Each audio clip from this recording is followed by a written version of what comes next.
Hello and welcome to my project number 5 for computer graphics CS450. Today I am demonstrating this very cool project on shaders.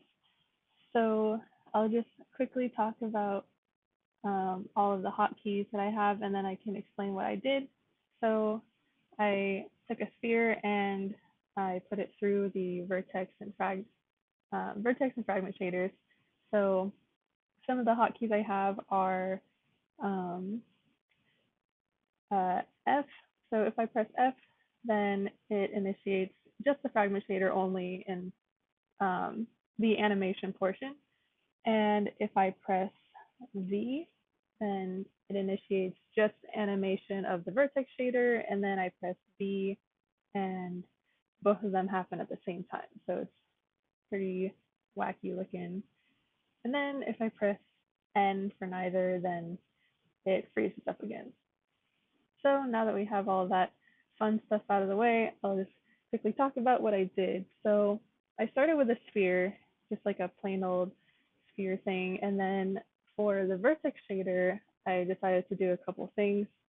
I put all the X, Y, and Z components into sine waves sine equations along with a variable that can change depending on time. And depending on whether or not you've hit a certain hotkey, then it will vary that time variable. Otherwise, it'll be a constant. So that's how you get that undulating surface that you can see here, where it's like, whoa, woo, yeah. And then for the fragment shader, also in the vertex shader, put the, I created a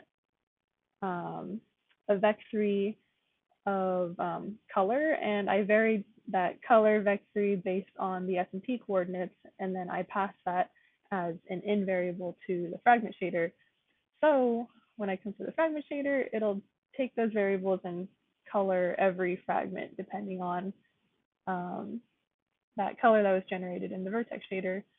Also, in the fragment shader, I do all of the pattern drawing.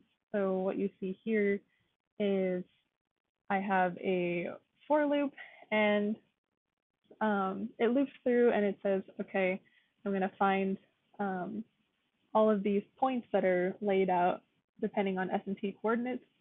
And if you're within a certain radius at any given time, then discard that fragment.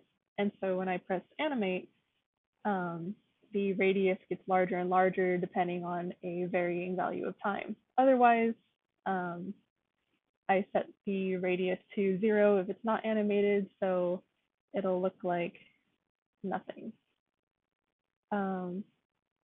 And yeah, and then the rest of it is just a simple basic lighting in the fragment shader just to show that it's a 3D object.